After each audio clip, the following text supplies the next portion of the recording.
إلى حضرة النبي المصطفى رسول الله صلى الله عليه وآله وسلم ولإخوانه من الأنبياء والمرسلين والملائكة والمقربين وأولياء الله الصالحين ولعلماء العاملين والمشايخين ولوالدينا وخصوصا لصاحب هذا الكتاب لهم منا جميعا الفاتحة.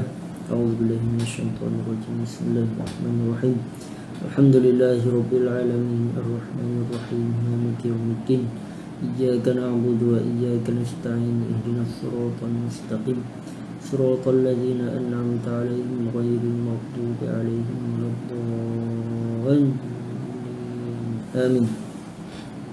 أعوذ بالله من الشيطان الرجيم. بسم الله الرحمن الرحيم. السلام عليكم ورحمة الله وبركاته.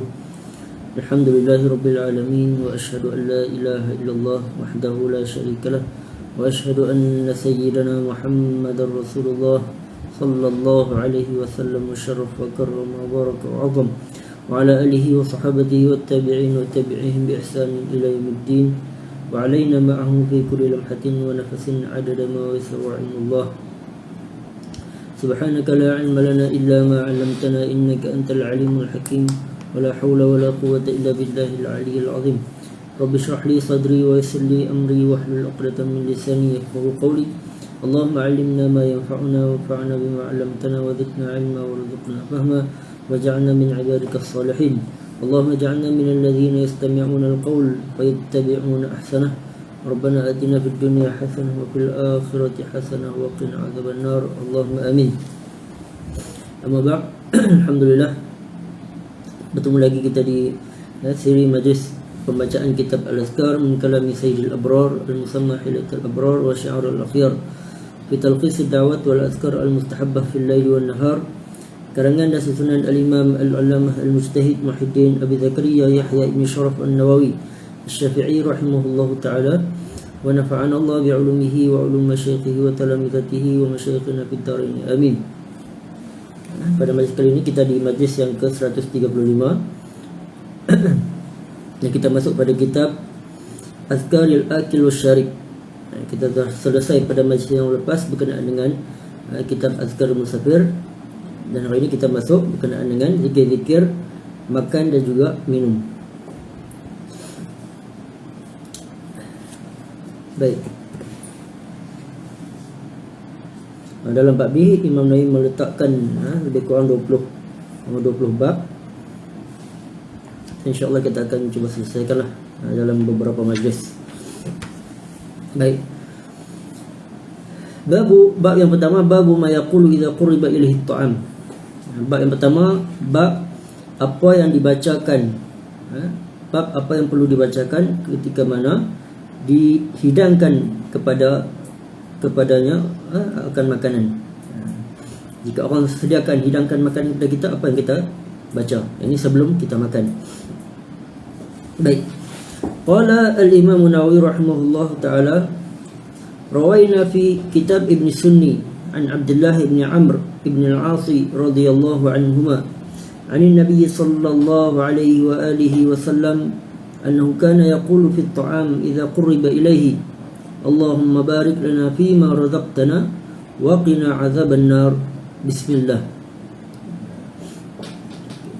Hadis riwayat daripada kitab Ibn Sunni daripada Sayyidina Abdullah ibn Amr ibn al-As radhiyallahu anhuma, daripada Nabi sallallahu alaihi wa alihi wasallam, bahwasanya baginda Nabi sallallahu alaihi wasallam membaca apabila dihidangkan kepadanya makanan, baginda membaca Allahumma barik lana fima razaqtana, ya Allah berkatilah kepada kami apa yang engkau telah rezekikan kepada kami, apa yang telah engkau kurniakan kepada kami, wa qina azaban nar, dan jauhilah kami atau lindungilah kami daripada azab api neraka. Bismillah. Hadis ni dinilai sebagai hadis yang gharib, hadis yang gharib sebabnya ia satu-satunya riwayat yang diriwayatkan daripada kitab Ibn Sunni. Tak ada pada hadis-hadis ataupun kitab-kitab yang lain. Dan juga Imam Bukhari menilai hadis ini sebagai hadis yang munkar, munkar hadis, munkar jiddan, disebabkan ada seorang perawi dalam hadis ni yang kata apa, tidak siqah lah, tidak siqah, maka ianya dinilai sebagai hadis yang mungkar ataupun dalam kategori hadis yang dhaif. Maka itu bukanlah menafikan bahawasanya hadis tersebut tidak disabdakan oleh baginda Nabi sallallahu alaihi wasallam, tetapi ada kemungkinan baginda Nabi sallallahu alaihi wasallam pernah meriwayatkan ataupun melafazkan doa tersebut. Cumanya disebabkan ada seorang perawi, maka ia perawi yang tidak siqah, maka ia dinilai sebagai hadis yang mungkar, seperti mana dikatakan oleh Al-Imam Al-Bukhari. Ada setengah orang dia menafikan terus. Dia kata bahawasanya baginda Nabi sallallahu alaihi wasallam tak pernah langsung baca doa Allahumma barik lana ni, Allahumma barik lana fi ma razaqtana wa qina azabannar. Tapi Imam Nawawi meletakkan hadis tersebut, hadis yang pertama dalam kitab Azkaril Akil wa Syarib ni. Itu menunjukkan bahawasanya kemungkinan ada juga pernah baginda Nabi sallallahu alaihi wasallam pernah membaca doa tersebut. Allahumma barik lana, ya Allah berkatilah. Apa maksud barakah? Barakah ni adalah maksudnya an-nama wa ziyadah, yakni satu pertambahan ataupun pertumbuhan. Sama ada kata sebahagian ulama, sama ada ihtimal, sama ada pertambahan secara hissi, secara zahirnya, sama ada bertambahnya makanan tersebut. Sebab pernah berlaku banyak beberapa keadaan ketika mana baginda Nabi sallallahu alaihi wasallam dihidangkan makanan yang nampak sedikit, tapi mencukupi hampir ratusan bahkan ribuan orang yang dapat memakan makanan tersebut. Secara zahirnya kita nampak sikit, tapi dapat mengenyangkan hampir keseluruhan ataupun ratusan bahkan ribuan para sahabat yang bersama dengan baginda Nabi sallallahu alaihi wasallam. Maka tak ada masalah, tak menjadi masalah, tak sepatutnya menjadi polemik seperti yang ditimbulkan sebahagian pihak yang mengatakan bahawasanya tak perlu untuk membaca Allahumma barik lana fi ma razaqtana wa qina azabannar, sekadar baca bismillah saja, seperti yang ada di dalam riwayat yang lain. Maka kita sebut bahawasanya dalam bab zikir ni, maka ianya dalam kaedah wasi' ataupun diberi keluasan oleh syarak untuk membaca apa-apa saja doa, sama ada doa yang pernah disabdakan ataupun yang pernah dibacakan oleh baginda Nabi sallallahu alaihi wasallam, ataupun nak baca apa-apa doa pun, kita reka sendiri pun tak ada masalah. Tapi afdalnya kita membaca doa yang pernah dibacakan oleh baginda Nabi sallallahu alaihi wasallam. Baik.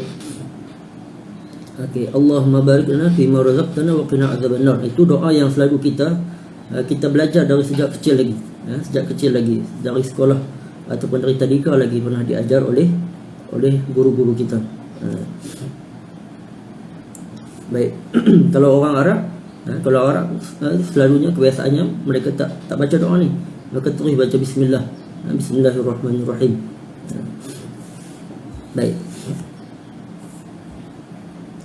Kemudian bab yang kedua, bab istihbab qauli sahibi at-ta'am li dhifanihi inda taqdim at-ta'am kulu aw ma fi ma'nahu. Bab anjuran kepada orang yang ataupun tuan makanan tersebut, ataupun tuan rumah, apa yang perlu dia katakan kepada tetamu dia ketika mana dia menghidangkan makanan. Itu sama ada dia kata kulu, makanlah, jemput makan, au ma fi ma'nahu, ataupun apa-apa makna yang seumpama dengannya. I'lam, ketahuilah, annahu yustahabbu li sahibi at-ta'am an yaqula li dhayfihi 'inda taqdim at-ta'am bismillah au kulu au as-salah au nahwa dhalik min al-ibarat al-musarrihah bil idzni fi syuru' fi al-akli. Kata Imam Nawawi, ketahuilah bahwasanya sangat digalakkan ataupun dianjurkan kepada tuan makanan tersebut ataupun tuan rumah untuk berkata kepada tetamu dia ketika mana dihidangkan makanan.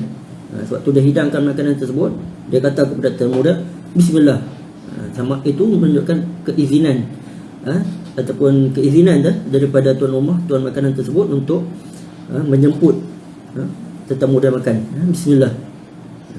Au kulu, ataupun makanlah, jemput makan. Au as-salah. As-salah ni bukanlah maksud sembahyang, tapi dia sebagai majas, sebagai kiasan. Maksudnya sebelum kita makan, kita perlu basuh tangan. Maka ianya seumpama kita masuk ke dalam solat, yang selepas basuh tangan, seperti mana kita berwuduk, maka solat. Selepas makan, selepas basuh tangan tu kita terus makan. Itu dikiaskan ataupun di majas kepada untuk terus makan. Au nahwa zalik, ataupun yang seumpama dengannya. Kalau orang Melayu kita ni, kita sebut sila-sila. Itu juga di antara sunnah, itu kita menjemput ataupun mengizinkan kepada tetamu kita untuk makan. Sila tu maksudnya takdir dia adalah silalah makan. Silalah makan. Jangan pula kalau tetamu ni, kami dah sila ni, kami dah bersila ni. Bersila maksudnya maksud duduk. Tapi sila di sini ialah silalah makan. Atau nahwa zalik min al-ibarat al-musarrihah bil idni fi syuru' fil akli, ataupun apa-apa ibarat, apa-apa ucapan yang seumpamanya yang menunjukkan keizinan daripada tuan rumah tersebut ataupun tuan makanan tersebut untuk memulakan makanan, untuk memulakan makan. Wala yajibu hadzal qaul, bahkan ianya tidak wajib pun, tak wajib pun untuk kita menjemput tetamu makan.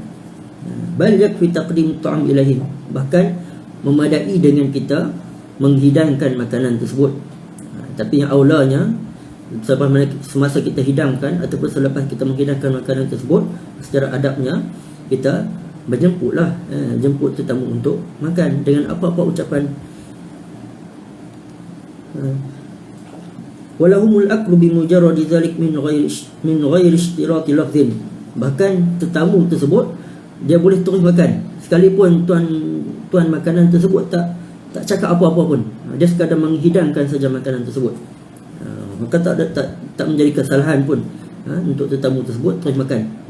Tetapi tetamu bagi kita orang Melayu ni, secara adabnya kita walaupun dah dihidangkan makanan, kita akan tunggu keizinan daripada tuan makanan tersebut untuk menjemput kita makan.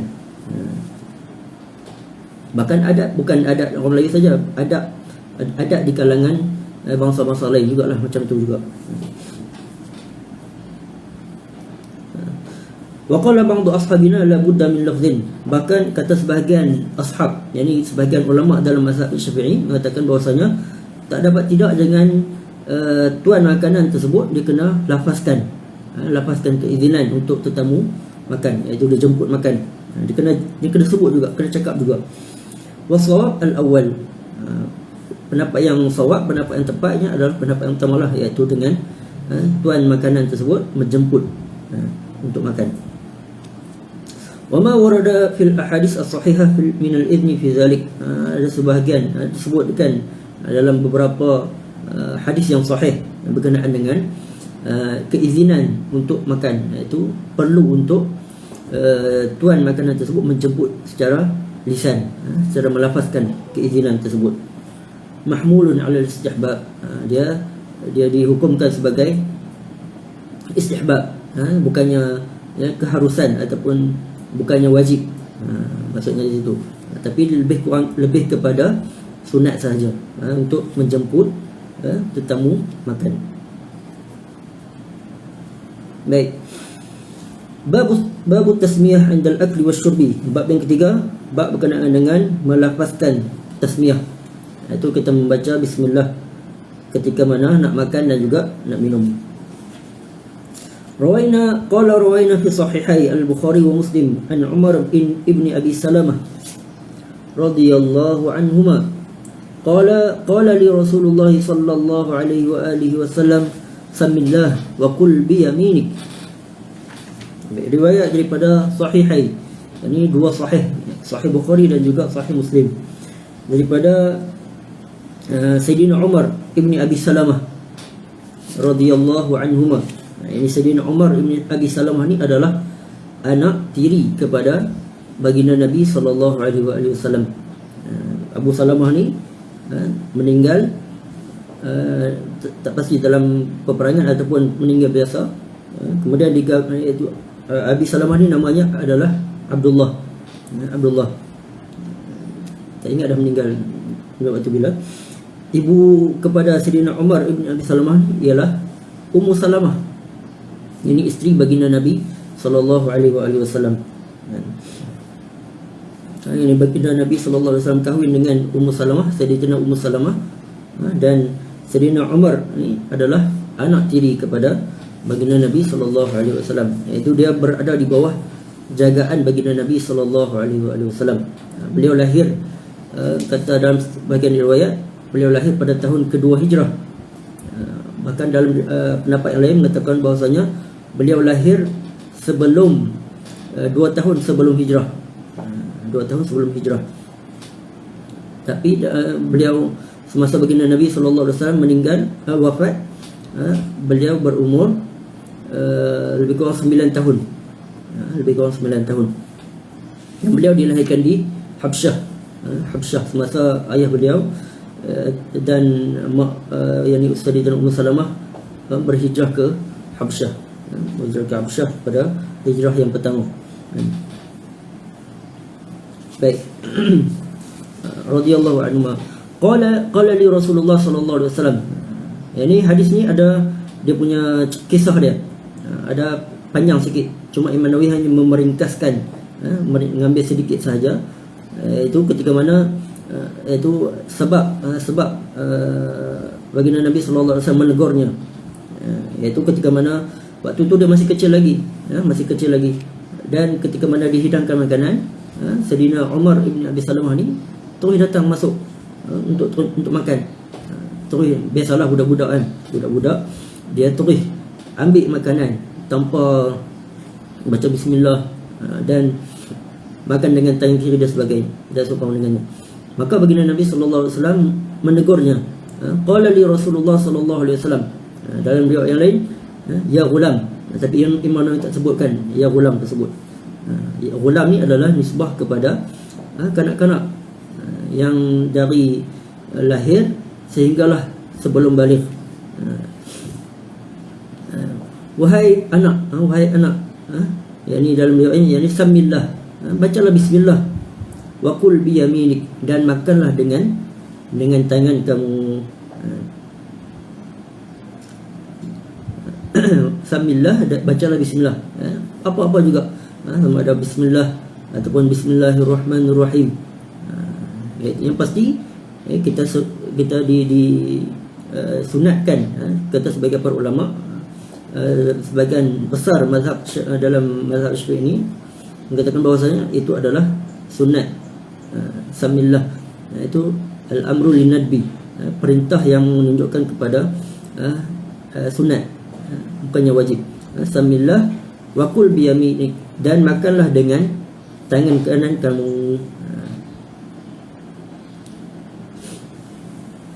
Baik. Hadis yang berikutnya, qala wa rawaina fi Sunan Abi Daud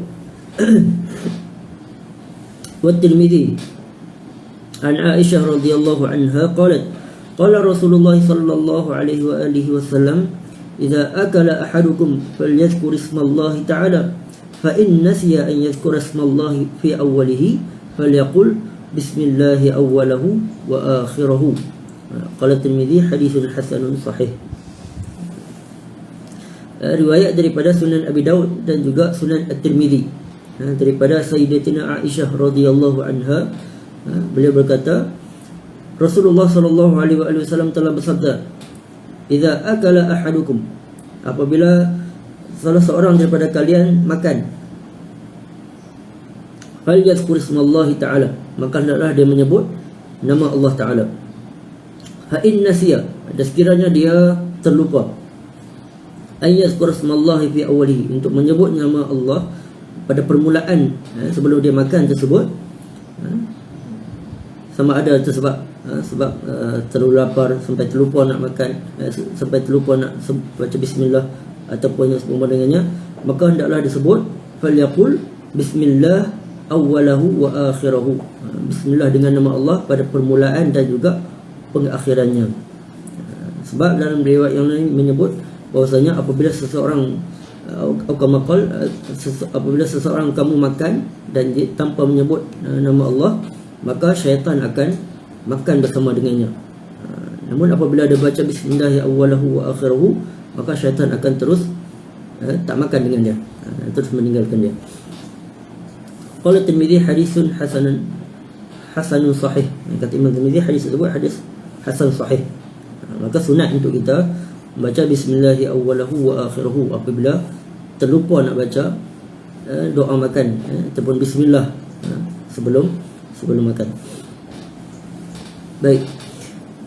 Qala wa rawayna fi sahih Muslim an Jabir radhiyallahu anhu qala sami'tu Rasulullah sallallahu alaihi wa alihi wasallam yaqul إذا دخل الرجل بيته فذكر الله تعالى عند دخوله وعند طعامه قال الشيطان لا مبيت لكم ولا عشاء وإذا دخل فلم يذكر الله تعالى عند دخوله قال الشيطان أدركتم المبيت وإذا لم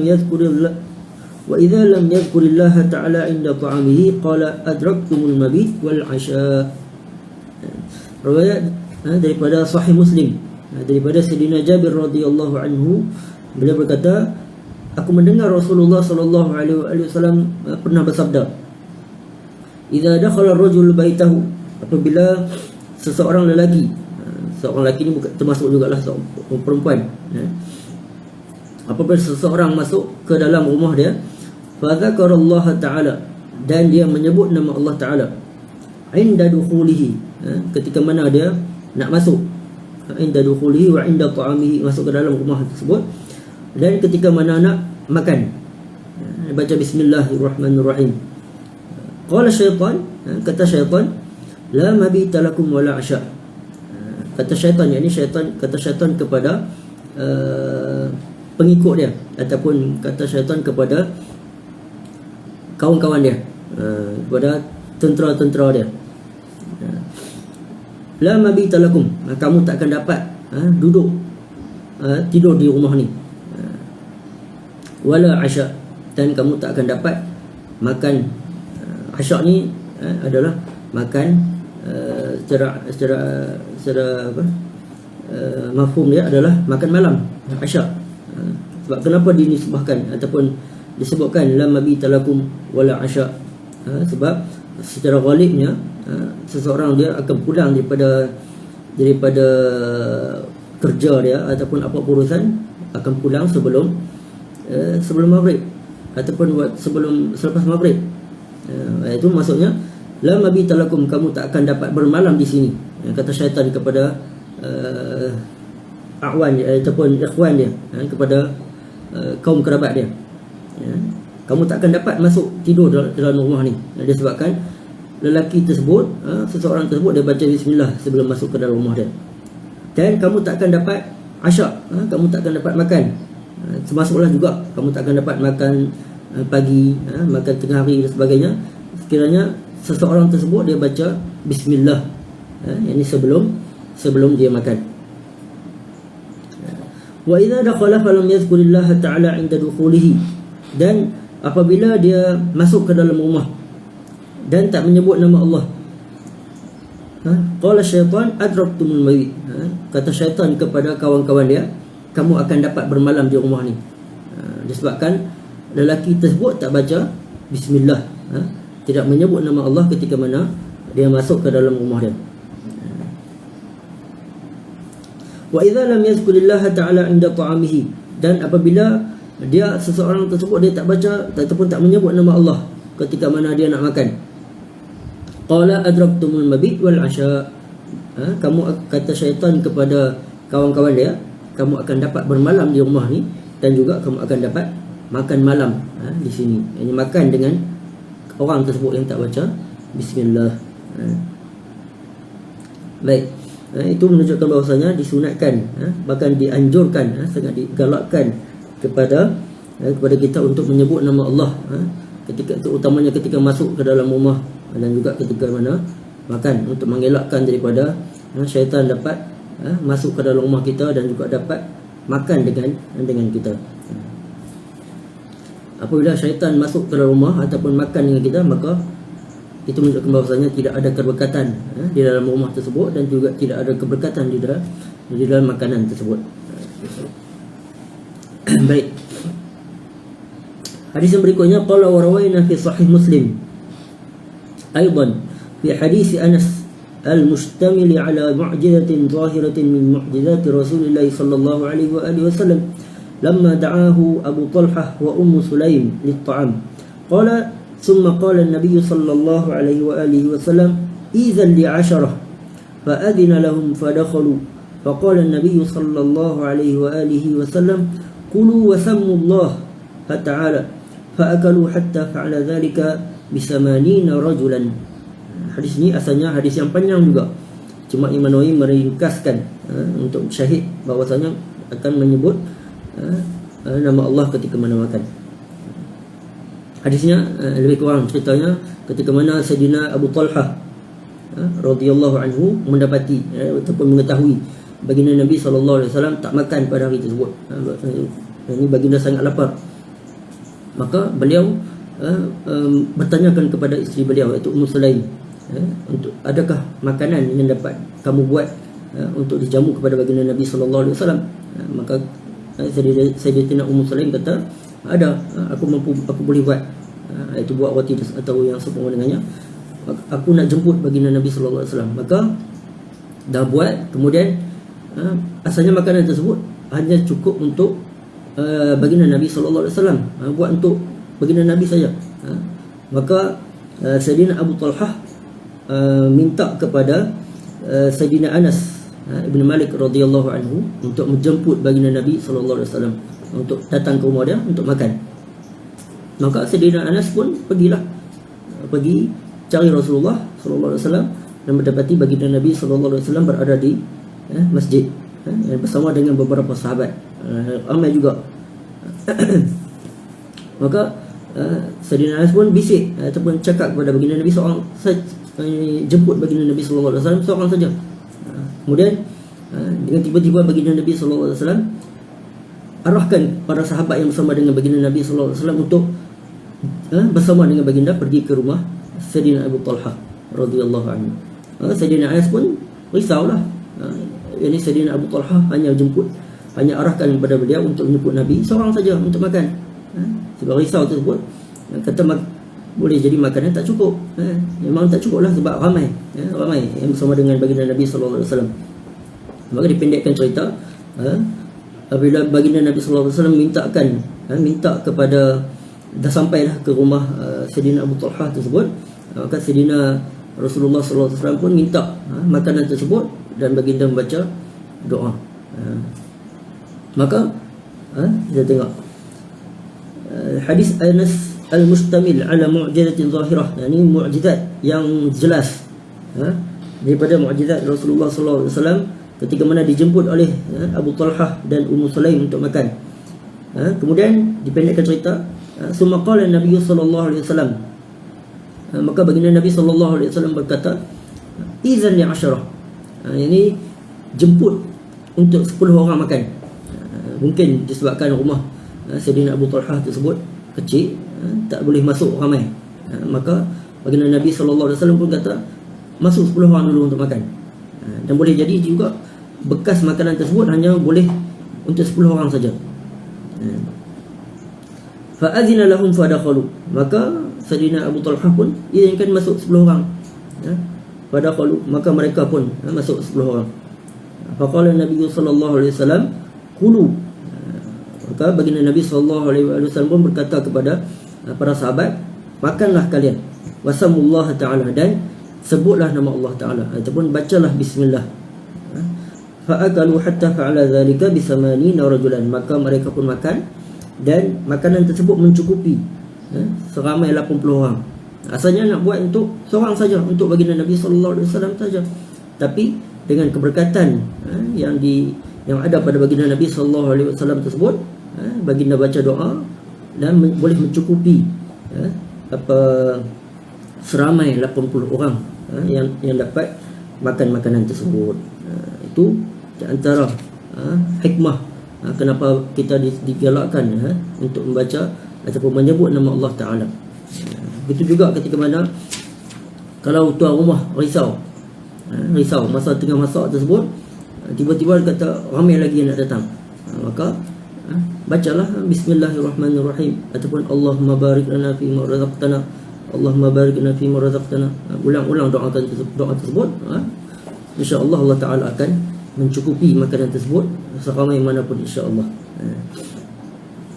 dengan keberkatan daripada doa tersebut. Baik.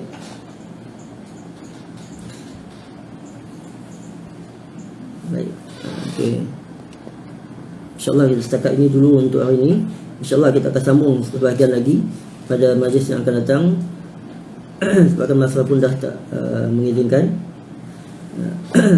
Allah Ta'ala a'la wa a'lam. Apa yang baik pada Allah Subhanahu Wa Ta'ala, apa yang kurang sebab kelemahan diri saya sendiri, saya mohon maaf.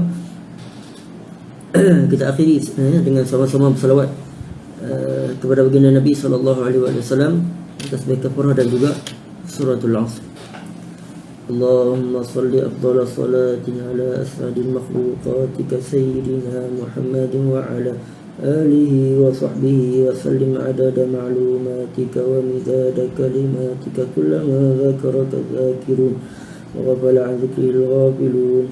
Allahumma salli afdala salatin ala as'adil makhluqatika sayyidina Muhammadin wa ala آله وصحبه وسلم عدد معلوماتك ومداد كلماتك كلما ذكرك ذاكر وغفل عن ذكره الغافلون. اللهم صل أفضل صلاة على أسعد المخلوقاتك سيدنا محمد وعلى آله وصحبه وسلم عدد معلوماتك ومداد كلماتك كلما ذكرك ذاكر وغفل عن ذكره الغافلون. سبحانك اللهم وبحمدك أشهد أن لا إله إلا أنت أستغفرك وأتوب إليك. بسم الله الرحمن الرحيم. والعصر إن الإنسان لفي خسر إلا الذين آمنوا وعملوا الصالحات وتواصوا بالحق وتواصوا بالصبر. وجزاكم الله خير الجزاء وبارك الله فيكم. السلام عليكم ورحمة الله وبركاته.